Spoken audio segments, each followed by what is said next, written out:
What's up, guys? It's Silent, and I want to welcome you to another episode of the True Exclusive podcast. As always, you know my goal is to share inspiring stories with you guys, whether it's with a guest, whether it's talking about different topics. And today's guest definitely has an inspiring story.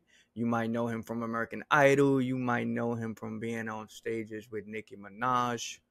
Whatever you know him from, you don't know the full story, and we're going to get that today. So I want to welcome my guest, Burnell Taylor, to the show.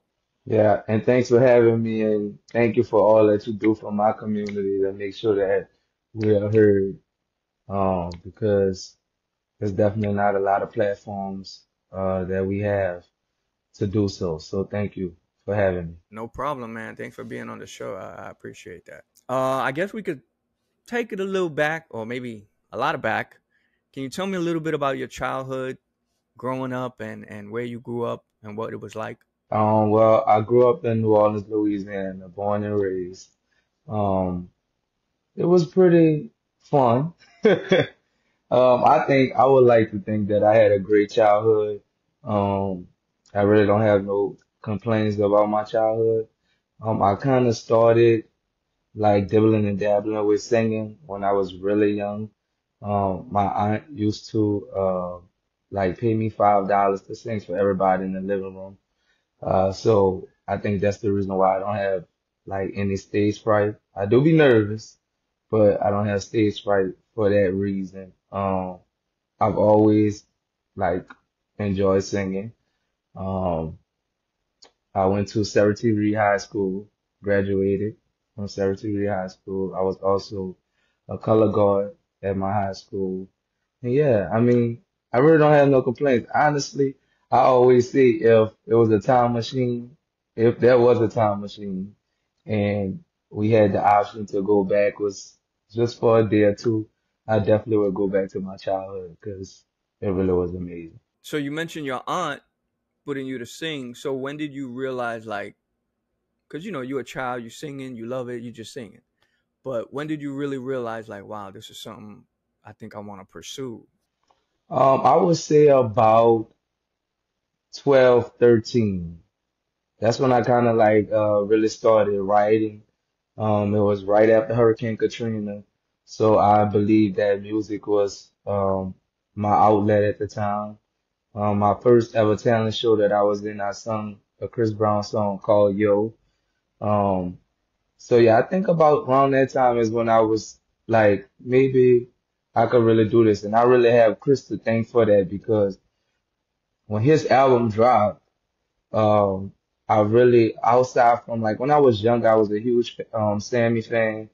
But around this time, I was growing up, so I appreciated music a little more than I appreciated it when I was younger. So yeah, like Chris is really the reason, partially like majority of the reason that I do what I do today. Are there any other artists you looked up to? Of course, India.Arie, Brandy.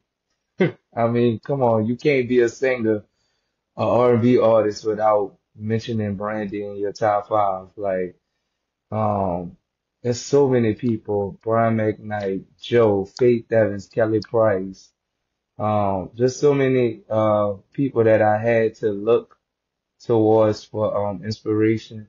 And also my mom is a singer as well, so a lot of these people I really didn't even have no choice but to be fans of theirs because my mom played their music so much. You mentioned I don't want to put you to sing so early in the interview, but you mentioned the first talent show was singing Yo. Can you sing a little line or something from it? Oh Lord. Uh Tell me, fellas, have you seen her? It was about 5 minutes ago when I seen her had a chick that a youngin' never seen before. I say, yo, tell her 'cause I wanna meet her. On second thought, that ain't the way to go. All right, that's it. That's Woo! it. Can I borrow the voice for like just a day or so? You got it. You got it. You do got you, it. do you remember the reaction at all from that performance? You want to know something so crazy? I think that cause you gotta think about it. When Hurricane Katrina happened, um, we were stripped away from a lot, like our friends, our actual, our hometown. So I think I really was just the whole thing was like an out of body experience for me. That whole, like maybe year and a half. But I will say that, um, I'm sure we're gonna talk about Idol, but when I got on Idol, um, one of the teachers was still working at the middle school that I did the talent show at. And right, listen to this. And my grandmother, God rest her soul, my grandmother called me and was like, Scooter is my nickname. She like, Scooter, your the middle school sent the video from the talent show. And I said, what? And at the time, my grandma, she was so excited. So she'll call people to the house and just like show them all kind of stuff. So I'm thinking about like how crazy I look on this video because I was so young. I wasn't like, my vocals was not good. They was decent. I feel like, you probably could tell that I probably would grow into being a good singer, but when I got home, as soon as I got home, I was so scared that she was gonna show people this video. So I wound up hiding the DVD from myself. Still to this day, I cannot find it. And like now, I appreciate it because, of the journey. But at the time, I was 19 years old, so I wasn't thinking about like, oh, like this is a part of the journey. This is how it started. You mentioned Hurricane Katrina, and as we know, 2005, Category 5 hurricane. Can you take me back? Maybe leading up to the hurricane, did you think it was really gonna be something big? Did you think, oh, it's just gonna pass? What were you thinking during that time leading up to it? I'm gonna tell you something so crazy. The day before, my sister was auditioning, trying out for this cheerleader team at this park called Joe Brown Park, and it was so beautiful. You know, when you're young, you don't really know like just because it's beautiful today doesn't mean that it's gonna be beautiful tomorrow. So I'm like, in my mind, I'm like, it's so beautiful out here. There's no way that a hurricane is about to come and just change everything. And I remember because my grandparents left, they evacuated, and I remember them coming to our house multiple times, like, y'all sure y'all gonna stay? And my mom like, we're gonna ride it out, we're gonna ride it out. Um, Maybe that Sunday we left from New Orleans East, and we went to a hotel in the French Quarters. The hurricane itself wasn't bad. Like we was outside playing, joking, and everything. Like wasn't bad.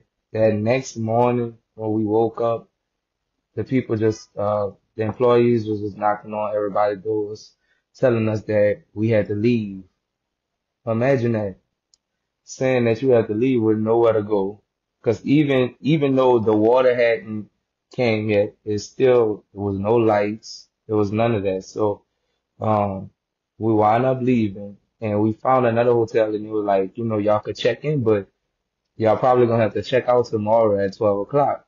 So we like, well, it don't really make no sense to do that. We might as well just go look for somewhere else. And soon as like we walking, soon as we turned on Canal Street, it was just nothing but water. Cause the levees had then blew up or whatever. It's all kind of conspiracy theories with that. But they said that the levees gave out and it was just water everywhere. And I just remember we didn't even have much. Like we didn't take anything really with us from our house. We just had like little like sleeping clothes, blankets and stuff like that. And I remember it getting to the point where we had to drop all of that. Like we literally had nothing. And I remember just walking and they had an abandoned hotel that people were going into. So we went into this abandoned hotel, and I still could, like, if I closed my eyes, I still could envision the smell, the look, and everything. Like the carpets was red. I remember the carpets was red, and I remember just getting in there, and it was so much chaos. Like none of our people, my grandparents, they couldn't reach us because our phones was, well, not our, because I didn't have a phone at the time, but my mom's phone wasn't working. Um, and I remember that that night as the sun was going down. I remember I was sitting on the bed and my mom was like sitting by the window, looking out the window. And I remember asking my mom, which I know was really difficult for her to hear me ask. But I remember asking my mom, I'm like, are we gonna die? Because it felt like it was no way we was gonna make it out of this situation. I had never experienced anything like that before. Um, and I remember the next morning, well, before the next morning, the night that we spent the night in this hotel was so traumatic. Like they were setting pillowcases on fire, which was very dangerous because if the building would have caught on fire, then all of those people that was in there would have been, rushing, trying to get out, stampeding over each other. Um, they were raping people. I remember um, they had some like a group of kids from the projects. They came into the parking garage and it was breaking into every car that was parked in the garage. Like we could hear it going on. And I remember one of them saying, "We gonna shoot this MFer up." And I'm like, y'all doing all this and we all in survival mode right now. Like, but I guess I don't know for whatever reason that's what they decided to do. And I remember going to sleep. I'm gonna tell you what I went to sleep to. I went to sleep to the sound of the helicopters like circling the area. I just remember like hearing it so much to the point where like I went to sleep. And when we woke up the next morning, everybody, because it was about 17 of us, everybody decided that if we leave, we gotta leave now. And the water had went down maybe about this much, but it was still high, very high. And I remember us getting out of the hotel and actually making it to the bridge where, like, if you ever go Google Hurricane Katrina, you'll see pictures of people on the bridge. That was the bridge that we was on, and we made it to um the convention center, and it was just so many people, and I remember they were like, "Wait, our cars are still parked at the other hotel." Now, mind you, they told us that we had to get out this first hotel because they said that water was going to be coming in that area. Well, water ended up not coming in that area at all. So it was just a way of them like getting us out for whatever reason. So, uh, once they decided that the cars were still there, they went, got the cars. And, I remember them coming back saying, the car don't have no gas. The car literally was like on E. And they were trying to like steal gas and do all kind of things just to like get gas.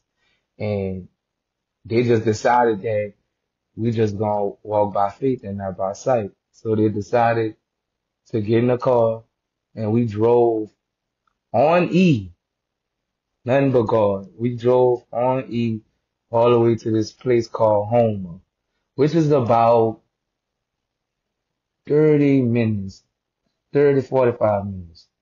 So we were able to make it all the way out there and we got gas. And then once we made it to Baton Rouge, we were all just in Baton Rouge until, we decided to go back to New Orleans. Wow. Yeah. I can't even imagine. That's insane. And I'm gonna be honest. I'm gonna be 100% transparent right now as well. Um, I'm just getting to a place where I'm like looking for therapists.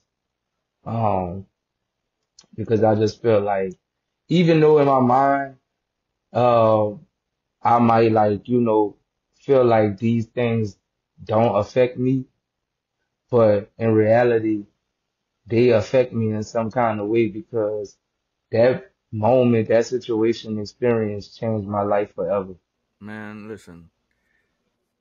I, I literally ain't got no words, but I'm glad you're trying to seek help because, like you said, sometimes it's in the subconscious mind. You don't even realize it's eating you up in there.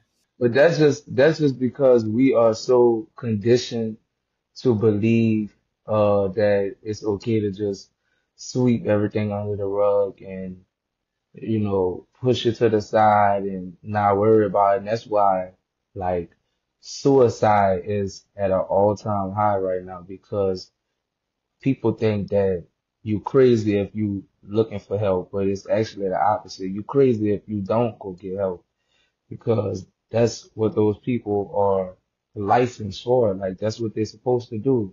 So, um, if you want to get help, if you need help, the best thing to do is to get help. I'm glad you said that because I talk a lot about mental health on my platform. It's something I've struggled with for years. You have your up moments, your down moments. It's a journey with mental health and depression. So maybe for anyone watching who might be feeling lost or not knowing what to do, what would you tell them? I would say just first of all, pray. I know that sounds real cliche, but prayer changes a lot. Um, Pray and also too, what I try to do is I try not to put myself in situations or around situations or people that may trigger me in some kind of way. So just always like keep like positive energy and positive vibes around you. Those people that's gonna uplift you in those moments where you're not like, feeling too good about yourself. Um and just press forward. Like I dealt with it myself. Like I had gained so much weight and so many people were telling me like real close people just telling me like, oh, you putting that weight back on, you putting that weight back on, and them not knowing like the more that y'all tell me that, the more that it's like pushing me into a dark place, right? So I was in that space for a long time, but one day I just had to decide that uh I'm gonna stop receiving everything that people tell me. Like, sometimes, like the good things you want to receive, of course, but sometimes people will put like their insecurities and everything upon you, right? So it's very important to be mindful of what and who you receive things from. Is it true you weren't gonna sing I'm Here for the audition? It's true. It's true. So It's how true. I'm just changing locations, now bro, you because good. my phone about to die. But yeah, I wasn't gonna. I was actually gonna do I Can't Make You Love Me by Bonnie Raitt. Okay, so how did that change? What happened? Well, I just was like kind of just based off of the history of Idol. Um, I just knew that a lot of people was gonna sing that song. And once I finished singing and I saw like Mariah stand up, I was like, wait, I must have did good. I must have did good. And uh, obviously, when she started crying, I was like, "Oh, I must have really did good." So, once I finished singing, I walked out of the room to, go greet my family. And literally, probably like um maybe like 5 minutes after my audition, everybody that was in that room was outside the room looking for me. So Mariah Carey, her stylist, her makeup artist, Safari at the time, um, all of this, Nicki hairstylist, her makeup artist, everybody just came looking for me and was like, yo, what you just did, like we didn't see this the whole time. Wow. I didn't know that I would be a part of the promo. We were sitting down just and ironically all of my family was there.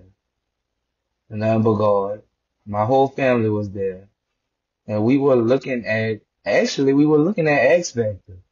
Because X Factor was still on at the time. We was looking at X Factor. And all of a sudden, American Idol season 12, like, this the first day of the promo. The promo comes on the TV. And we just excited that, oh, I'm gonna be on this season. Not knowing that I was about to be a part of the promo.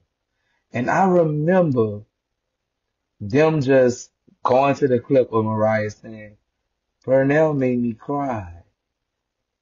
And it was just like the whole room had got silent for probably about 2 seconds. And everybody just started screaming like, oh my God, cause, well, a lot of people don't know too with shows like that. The more, the more you're seen, the better chance you have, uh, as far as like, the fans, the people that's watching, because they seen you from the beginning.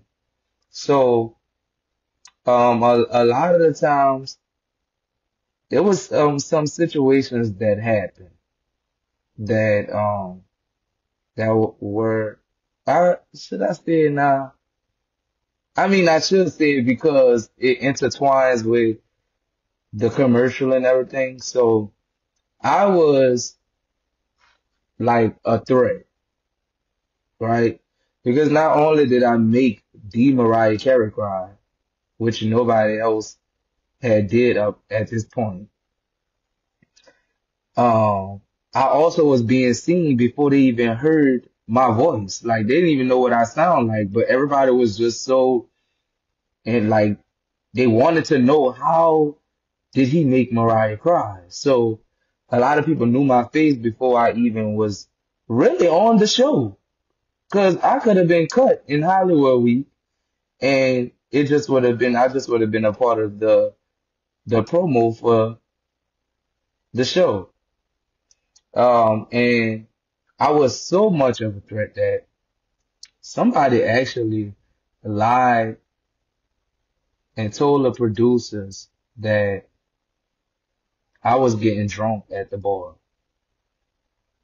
And in our contract, yeah, in our contract, we could be disqualified for X, Y, and Z.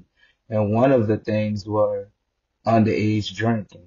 And I was only 19 at the time. So whoever it was that said it, they knew that, oh, that would easily get him out of here because he's an underage drinking. And I remember us in the middle of a photo shoot. The producers walked up to me in front of everybody, which I felt like was very disrespectful. Walked up to me in front of everybody and said, hey, Burnell, I heard you've been getting drunk at the bar. And I'm looking like, wait, what? Now, mind you, I did start drinking at a really young age, right?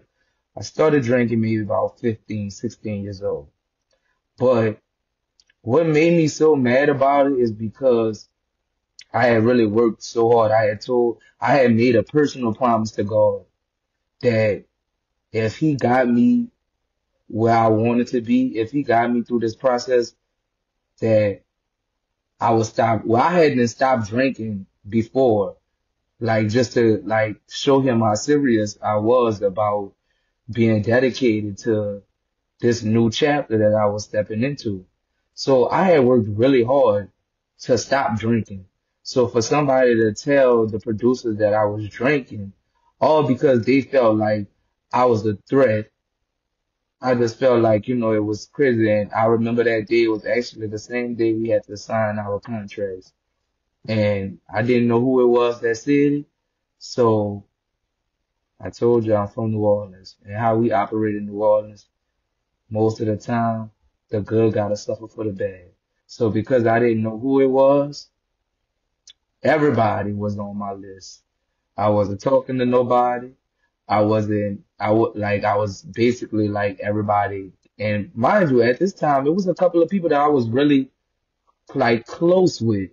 So, which they could have been one of the people, that's it.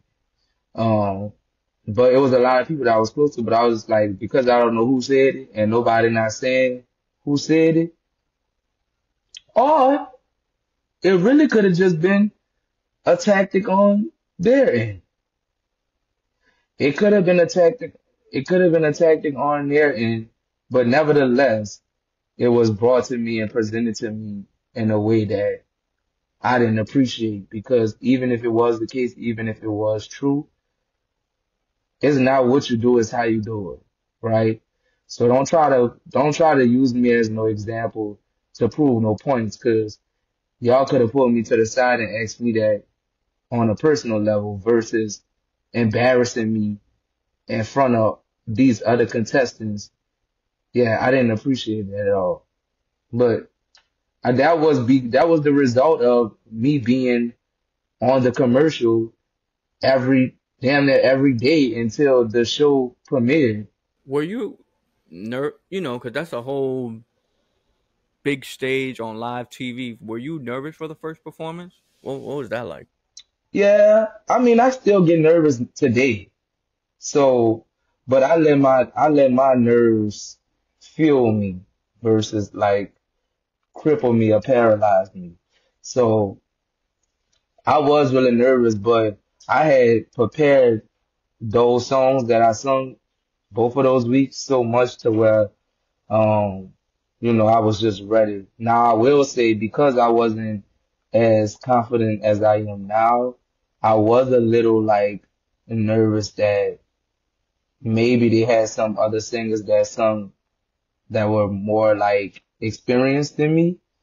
Um, but then I just had to realize that at the end of the day, yeah, this is a singing show, but there's a whole lot of other things that like come into play as well.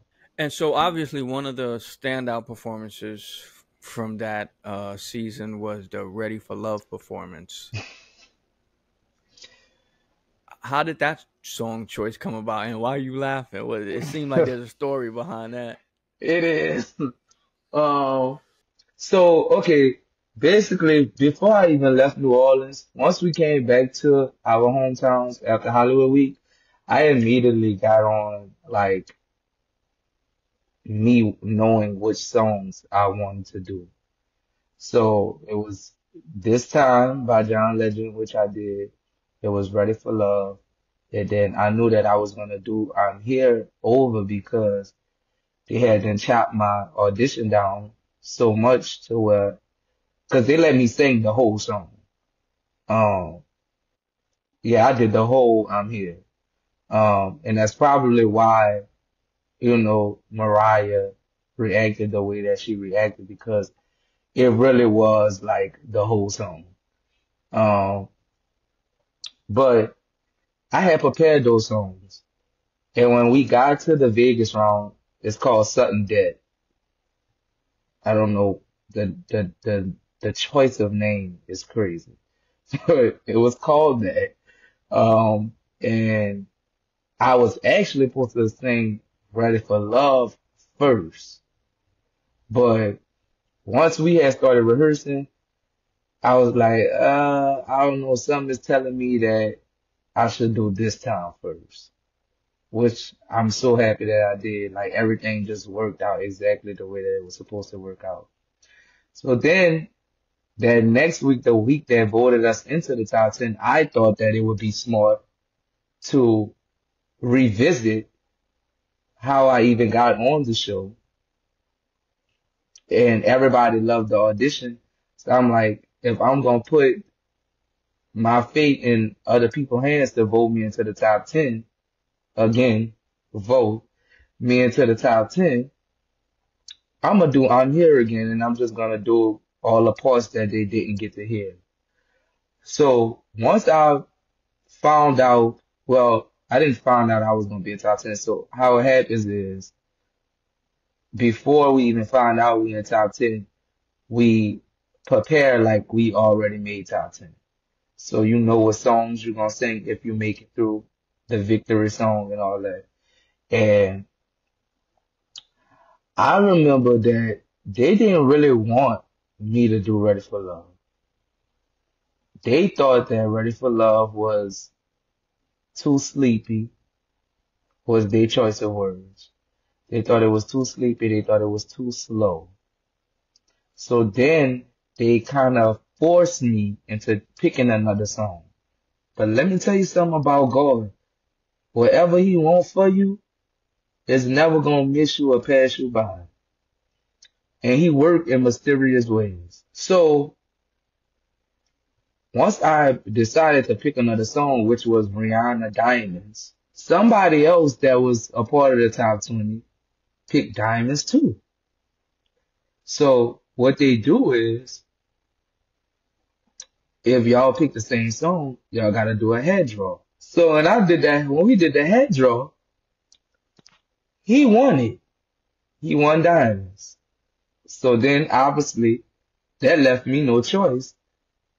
I had to do Ready for Love. Because at this point, it's already like, maybe like the day before, I had to do Ready for Love. Shout out to India Arie, That's by the way. crazy. Beautiful I song, was just I was I beautiful was just gonna message. ask you what was her reaction like, and you mentioned forming a relationship with her. Can you talk a little bit about that? Well, so the next morning when we woke up, we had to do interviews. They miking me up and stuff, and I see that India had then tweeted me and was like, "Hey, I've been under a studio rock, but let's talk soon with your singing self." And that just, when I tell you, that meant, those few words meant so much to me. Like hearing that from somebody that I listened to like as a child, like growing up listening to her song and her music. And not only that, for her to appreciate what I did to her song, it just was amazing. She supports me in a way that like I really wouldn't have never dreamed of, like having the type of relationship that I have with her. Like what you see is really what you get with her. Like she's the same person all the time. Um, just a all around like great like spirit. I don't know how far we moving. Now I'm gonna save that, but I definitely want to talk about her bringing me to my very first BET Awards. Um, and like she didn't have to do that. Well, but tell me about that since you Okay, brought it up. okay.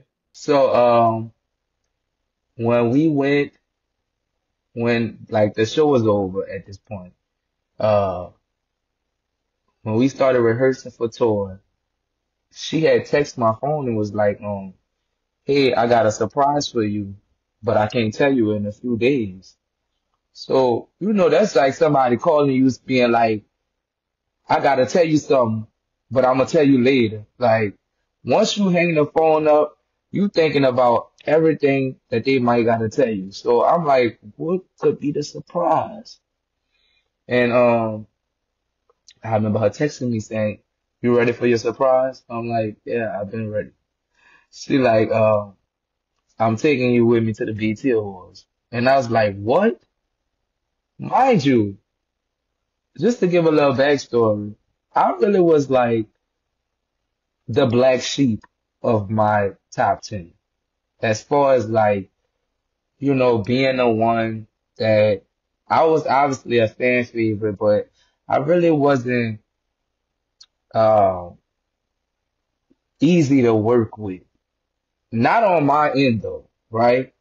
Because in my opinion, I feel like they were so used to um dealing with people that just take anything, like just as far as like how you treat me, all of that. Like, and we wasn't my culture in New Orleans. We don't go for that. Like if I got something to say, if I want to say something about how a certain situation made me feel, or I don't like this, I don't like that, I'm gonna say it. Now I'm not gonna be disrespectful, but I'm gonna say it. But most of the times they don't like you to say anything, right? So to be able to be invited to the BT Awards, um, with somebody like India.Arie, like they were so mad about it. They were like, I didn't even tell them that I was going because I didn't want them to like make me believe that I couldn't go. So we had an off day. It worked out fine and I went, right? So once I got there, she had told me that the only thing was I wasn't going to be able to sit with her. And I was like, that's fine. Like, I'm just happy to be gone. This is a true testament to what I just said about her being the person she is. Well, once the show started, she walked up to me and said, I have a lot I have to present. I have to perform. It's a lot that I have to do. So I'm thinking that, because mind you, my seat was way offside of the stage. She said, I'm thinking every time I get up, you come sit in my seat. And in that very seat, because something had came, I remember Tamla Man had performed that year, and I remember just the spirit just being so heavy in the room. I tweeted in that very seat and said, mark my words, I'm gonna be on that stage next year. And guess what? That next year, I was on stage with Nicki. So, we before we get into that iconic moment at the BET Awards, let's go back to number 7 getting eliminated. What was the feeling like when you got eliminated? Like, I want to know what the feeling was like during that moment, and then now in retrospect, looking back, what the feeling is like. Well, I'm gonna say this. I knew I was going home. I knew and that's why I think they ain't really care for me either because I'm a Aries. So we are very observant. Like we pay attention to every little detail. So maybe the show we perform on a Wednesday, the result show is Thursday. Maybe that Wednesday, as we were preparing to do our dress rehearsal, they pulled me downstairs and was like, Burnell, we want to get some footage of you for next week's package. Is what America don't know about you. And I told you I was a color guard, and they knew that. They knew that I was a color guard, so they wanted me to do some of my color guard routine. So I'm like, all right, cool. It's no big deal. I go to do it, but something just a light bulb went off in my head and said, something ain't right. So after I did it, I ain't make no big scene. I literally went. I didn't make no group. I didn't ask them as a group. I literally went around to every contestant individually and asked them, "Hey, did they mention anything about next week's package with you. And when everybody said no, I knew I was going home. I said, oh, they putting that in my goodbye package. And because they were so sloppy and didn't think that I was gonna pay attention to it, uh, I was able to really catch on to it. Like, so I knew I was going home. Like, and even if I didn't know that, it was a feeling that I had. Like, I just had this feeling that, yeah, my time here is about to come to an end. And, I remember, uh, as they pulling me and Janelle Arthur, love Janelle, love Janelle, love Curtis, love Devin Velez, love Cree Harrison. Those people from that experience, like I would cherish forever. I just had to say that. But I love them, and I wish them like well. I want them to all do great things in this lifetime. But me and Janelle was in the bottom too.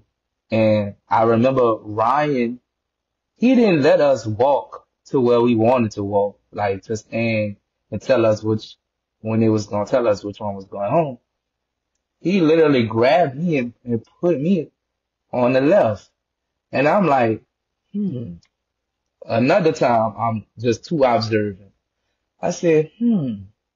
Now, everybody that they put on the left was people that went home. So as the commercial happening, Janelle is rubbing me saying, it's okay, Burnell. I know I'm going home. Now I'm looking at her like, girl, it's me. I'm going home. And, once once they gave me the option to perform my Save Me song, literally the first note, I did Ready for Love. The first, I am ready. Soon as I said that, Mariah started crying. And that was all the confirmation that I needed. Cause it wasn't a cry like, this is an amazing cry. It was like, he going home crying. Like, he really about to leave. And then once I saw Nicki crying and getting choked up, I said, oh, well, I might as well just don't worry about trying to sing perfect. I might as well just finish this performance because, I know I'm going home. And do you know, when Ryan turned me around, when they said they wasn't going to use the save, and Ryan turned me around and said, let's look at some of Burnell's most memorable moments. Do you know that same video they recorded of me doing the color guard stuff was in the video? I said, so I wasn't wrong. Like I was right this whole time and y'all try to pull a fast one on me, but I already knew. Um, once it was over and, everybody, Nikki was walking up to me crying.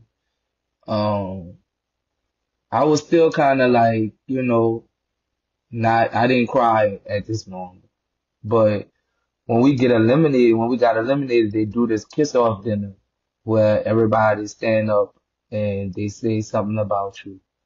And when I tell you, I'm so happy that the cameras wasn't in there because I cried so hard. Like, and I don't really cry. I cried, but like, it has to be something like, I cry about like something spiritual or something before I just like cry. But I cried so hard because it was just like, everybody was just telling me, all of these things or whatever. And I'm like, okay, well, I had to be a decent enough person to somebody, for y'all to be saying, because it wasn't producers or nothing, it was just the contestants. Um, and I think like a couple of other workers that was working for Idol, they had came, because I had formed a relationship with them as well. But yeah, I knew I was going home, so it wasn't really like a like like I was shocked or I couldn't believe it. But yeah, I think about that all the time. Like if I wouldn't have been, it's just funny how God works and how like the things that you think um are bad for you or the things that you like the doors that you feel are closing. Most of the time, He closing doors to open other doors, right? And even though there's no footage of it, I don't have any. I still will remember that moment for the rest of my life. Amen. And speaking of aligning and Nikki and you manifesting this moment, she calls you to perform at the BT Awards with her. What was that like getting that call? Man, so I remember at this time, I kind of was like, I hadn't got a little like discouraged a little bit because like all the fake love hadn't stopped at this point. And I remember laying, it was a Thursday afternoon, evening. I remember laying down. I had took a nap and something told me to get up. Like it was God, like he was just like, get up right now. And I got up and I went on Twitter and I saw that I had a DM from Nicki. And it was like, hey, I need a number on you ASAP. So I sent her my number. Now my nerves bad because now I'm like wondering what she need my number for. The BT Awards never came to my mind. My nerves had got so bad to where I had to start working out. I had to get on the treadmill because I just could not, I couldn't keep, like, I just couldn't sit and keep still. So as I'm probably like 30 minutes into my workout, I get a call. Hello? Hey, Bernie. I said, what's up, Nick? She like, I have an idea. It's not set in stone yet, but um, I wanted to know if you could open up for me for the BT Award. I'm like, now in my mind, I'm like, play it cool, nigga, play it cool.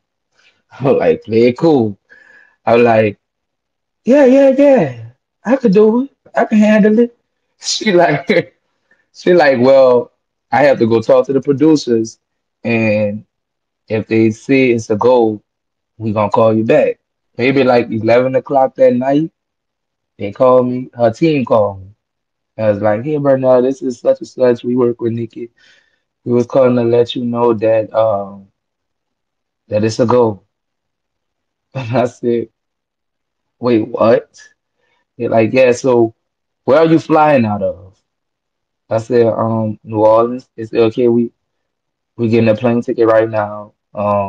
You're gonna fly in the morning and come straight to rehearsals. And because I'm so like extra hard on myself as far as like, you know, wanting to do things. I just felt like, what's the purpose of me coming here sing if I'm gonna sing it like her, right? So I was putting this extra pressure on myself to make sure that I bring something different to the song to the point where every day I was doing something different. So the day of the BT Awards, we had a dress rehearsal.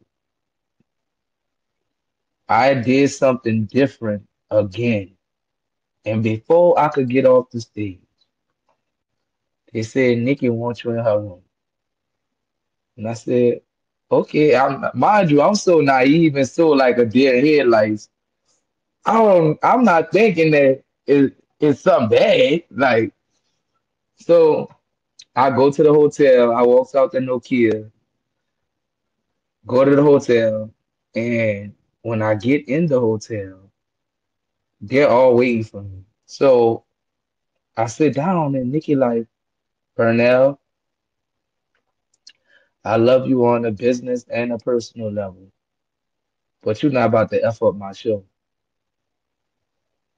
and I wanted to react in a way of like defensively, but I knew that this was a humbling learning experience for me, and I had to receive it in that manner, or else I wouldn't learn from it, right?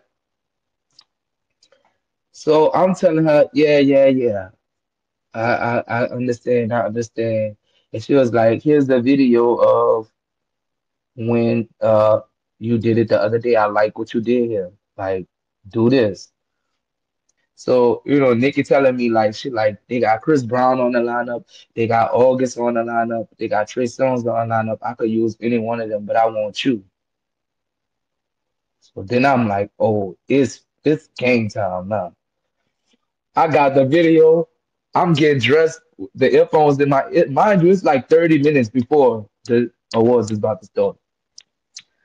I'm putting my clothes on, listening to it over and over and over. I'm like, I got this, I got it, I got this. The show start, we getting ready to go on, and I was standing behind the wall that they lift up because she performed on the other side of the stage. She performed another song before she did Pills and Potions. And when that wall went up, I had told myself I wasn't gonna look in the audience because idol, that's the one thing that they taught me. Uh they always told us if we ever like, feel nervous about singing into the crowd, just sing above everybody head. Just look past everybody. Soon as that wall went up, the first person I saw was none other than Lil Wayne. And if you know, you know. Lil Wayne being from New Orleans and I'm being from New Orleans with his artists, performing with his artists on stage while he's in the audience, I was just like, I gotta kill this shit. And when I tell you, after it was over, I was so overwhelmed by the amount of people. Like, and when I say people, I don't say it lightly. I mean, like people, like Two Chains. It was so many people that was just telling me like, you killed that shit, you killed it or whatever like that. Overall, just the experience of it all, like life changing. Recently, you got to perform again with Nicki. The Night is Still Young on the Pink Friday 2 tour. What I want to know leading up to that day, what was going through your mind? Like, did you know you were going to sing? Did you have a feeling you were going to be singing? Did you think I'm going to make myself have this opportunity to sing? Take me to that day. Well, first of all, um, she was actually supposed to come here March 18th, but she wound up getting sick. So she had to reschedule, which I felt like that was nothing but God. I feel like it was nothing but God. She had to reschedule. Um, so then when she came, when we got the new date, I just started manifesting. I just started speaking out of my mouth. I just started telling people, I'ma sing. Like I didn't know how I was gonna do it, but yeah, I just knew it. I just kept saying it. When I tell you I kept saying it out of my mouth, I kept saying it. And everything I had got a shirt. I don't know if you paid attention to the shirt that I had on. The shirt that I had on, I had got custom made. I didn't get the shirt until 4 o'clock, maybe like 2 hours before I had to start getting ready for the thing. And I was so stressed out because I felt like in my mind, even though it didn't really play out this way, in my mind, I felt like even if she don't contact me and ask me to come on stage, like like she bringing me out, I said if she see us on these shirts, like she gonna have to see the shirt, right? So I was so mad that I was possibly gonna have to get another outfit. So um I finally get the shirt and I'm like, okay, cool. Now I feel good. I still feel like I'm a sing. Now I was at a point where I was like it's a must that I'm gonna sing. Whether I gotta force my way on the stage, whatever I gotta do, I'm gonna sing. But I'm getting ready. We get to the arena. When we get in the arena, something told me to take a picture.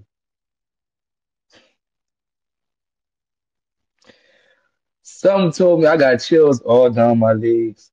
Something told me to take a picture. And you know, in the arenas, when it's all of those phones, nobody phones work. Like they don't work. The picture managed to upload, right? So then, the show, like, the DJ playing, whatever. I wound up, let me tell you how to, because the devil know how powerful God is, right? So he gonna do whatever he can, which he can't do much, but he gonna do whatever he can to try to send distractions to block whatever God has for you, right? So we wasn't even sitting in our right seats. So my seat was way on the other side of the arena. My sister seat, everybody I went with, we all got our tickets. We had to get them separately because they didn't have no close tickets where everybody could sit. So once the show started, one of the security guards, he waited until the show literally started. Nicki is coming on stage. My sister is a huge Nicki fan. So as Nicki coming on the stage, she recording, he telling her, y'all all can't stand right here. There's only one seat. Y'all all can't stand right here. So as he talking to her, I'm already not liking how he looking at her. So I'm like, I ain't gonna say nothing yet. I ain't gonna say nothing yet.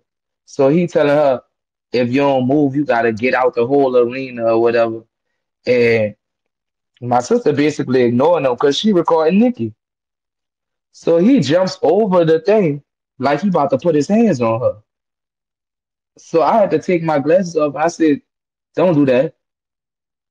Like if you think you about to put your hands on her, it's not gonna happen.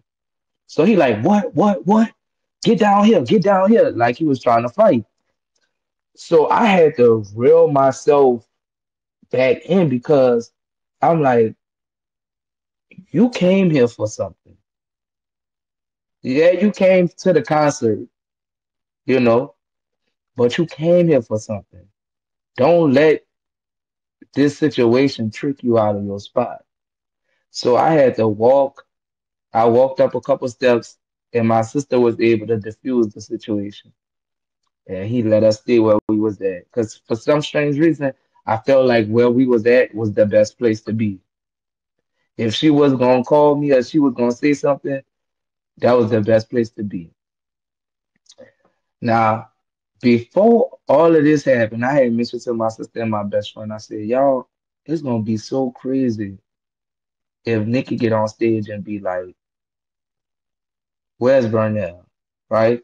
Just keep that right here. So then Monica comes on stage because Monica is on the show as well. Now Monica comes to New Orleans a lot. She performs in New Orleans a lot. So I've seen her plenty of times, right? So at this point, I've been standing up for so long, I decided to sit down. But before I sat down, something said pray. Some said pray because once Monica get off the stage, Nikki gonna come back on, and that's it. Once Nikki get off the stage again, that's it. So I just started praying and I said, Lord, if this what you truly want from me, make it happen. I'm like, move the mountains because I know You are more than capable of doing it. Do you know 3 minutes max after I finished praying, I sat down. I sat down and they had a lady behind us and she tapped me. She said, "Hey, is this you?" And I'm thinking the lady might know me from TikTok or social media.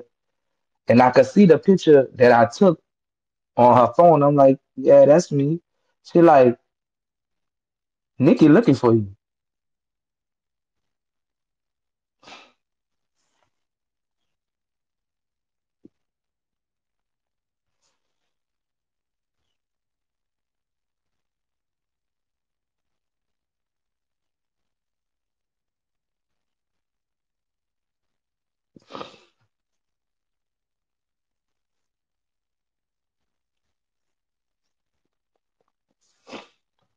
She was like, "Nikki looking for you." And I grabbed her phone and I said, wait, I'm looking at it. I'm like, oh, that really is her. I don't know what made this lady go backstage.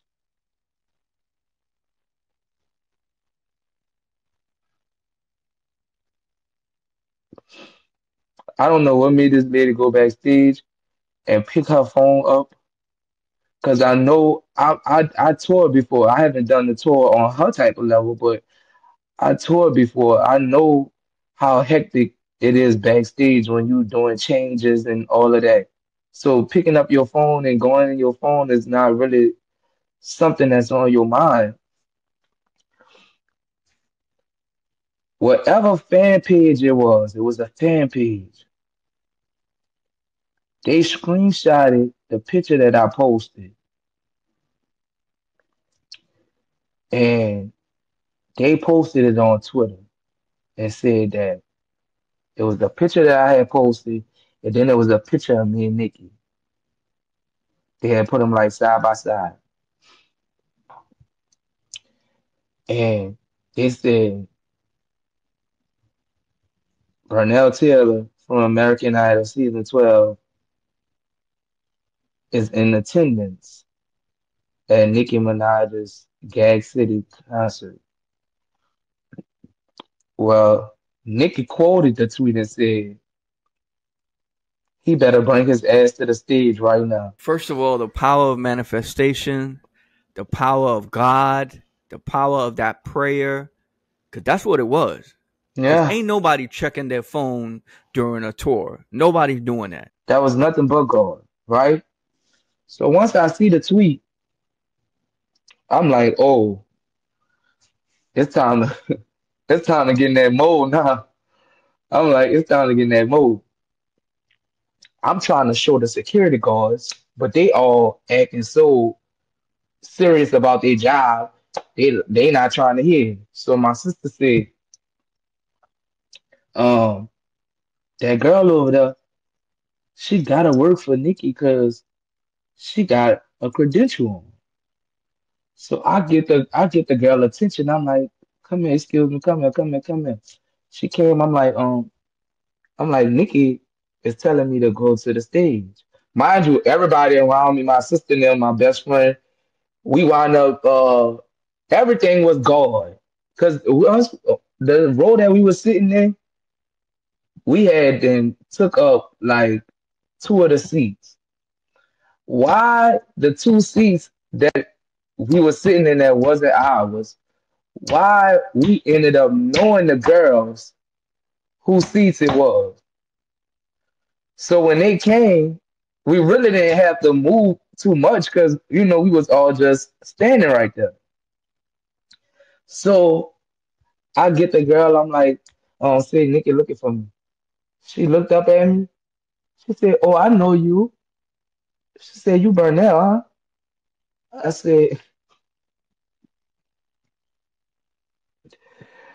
said, "Yeah." I'm like what I do. She like, "Give me your phone." So she took my phone and I guess she went and showed somebody the tweet. She was like, "Let me take a picture of it so that I can show the production company." I mean, a production team, and they gonna come get you. So she take the picture. She walk off. By this time, Nicki then came back on stage. So now I'm like, I'm excited, but at the same time, like something was in the back of my mind saying it might not happen. Like, which was crazy for me to even think about that because everything that had happened leading up to this only showed me that God was already putting things into motion, right? So Nikki comes on the stage. Mind you, I keep up with the show, with the concert. So I know it's a segment in the concert where she passed the mic around to people to sing.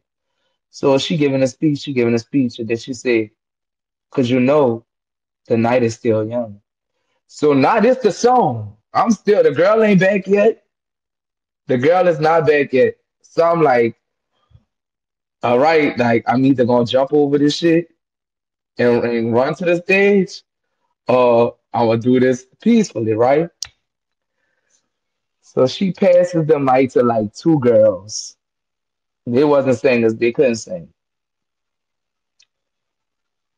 Soon as she get the mic back, she get the mic and she said, "Now I heard Burnell Taylor is here. Is here. Where is he?" So like she like Burnell, where are you? Where you at? So at this point, I'm jumping over the goddamn thing. I say, "Yo, get out!" So she telling me, "Hurry, hurry, hurry, hurry, hurry, hurry." I had to walk through all the floor seats. They had to grab me, literally grab me, lift me over the barricades, and damn near throw me on the stage, right?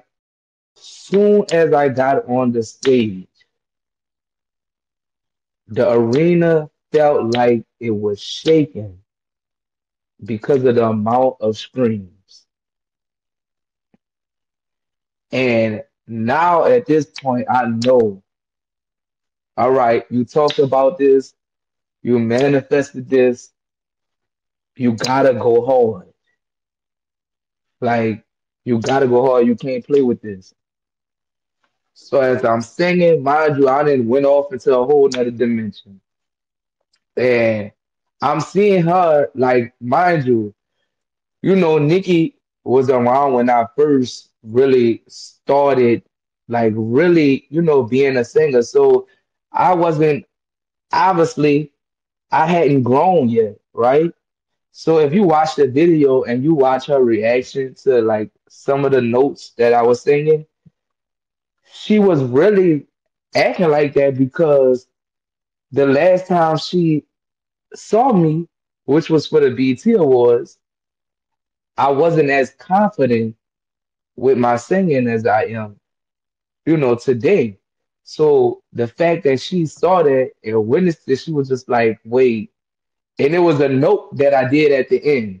Cause I sung a little part of The Night Is Still Young, and then I wound up singing a little bit of uh I guess it would be the bridge. I don't know.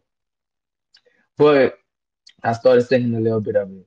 And she grabbed the mic back and we started dancing or whatever like that. And I thought that was it. No. She gave me the mic back. I said, "Oh, okay, that's what we doing." So now I'm like, okay, in my mind, I'm like, I have to do something that's going to make her like feel like, all right, I did right by doing this. You know what I'm saying? So I strategically said my last note has to be a note that everybody in this arena is going to remember, right? And when I hit the note, she was like, and it was perfect because she was, as I'm singing, how dare we sit quietly and watch the world pass us by. As I'm singing that, she like kind of like looking to the crowd. So then I'm like, all right, here come my chance for the note. So it was like a riff. So when I did it, she looking this way. If you look at the video, you can see where when the note hit her physically, cause her arm like jerked, and she looked and she was like, and she just put her hands over her face, like she did this a couple times, like she wanted to cry or whatever. And yes, it was Nicki. I love Nicki. I appreciate Nicki. Always gonna respect Nicki. But the bigger picture of the whole situation is one, that same arena that concert was at is the same arena I camped outside of with 7,000 people to audition for American Idol, right? Listen, that same building is the same building that I camped outside of with 7,000 people and I finished number seven. I finished number seven amongst, and that's just one city. That's just one city. So imagine how many people it was altogether. But just one city alone, there was about 7,000 of us out there. I finished number seven, and I auditioned in that same building, and I did it with somebody that was on a show with me that both of us, in my opinion, wasn't like treated fairly. Cause I remember when they said Nikki was gonna be a judge, they felt like, well, how and why would she be a judge, right? So nobody understand that journey, my journey, more than she does. You know what I'm saying? Whew. Yo, listen, you are blessed. Your life is blessed. Your voice is blessed. And I really don't even got no words for that. It's so crazy how everything just aligns Allowing, rightfully so yeah, for you. But before you go, let everybody know what you got coming up next, what you're working on, what can they expect from you. I'm definitely working on music. I kind of been working on music, but like in hindsight, I feel like I really needed this moment to like push me like even harder. Because see, for the BT Awards, I was so young. Like I really didn't know too much about momentum, right? I didn't know that, all it takes is one thing happening, but you can't let that one thing come and go. Like you have to get that one thing and you have to milk it as much as possible, do as much as you can, um, to, push yourself further in the right direction. Amen.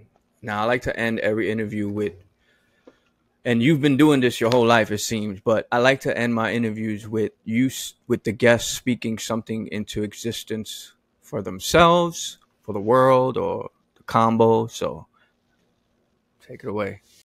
I speak. First of all, can I speak one for me and for somebody else? Okay, my brother, I speak that this year, I don't know when it's gonna be or how it's gonna be.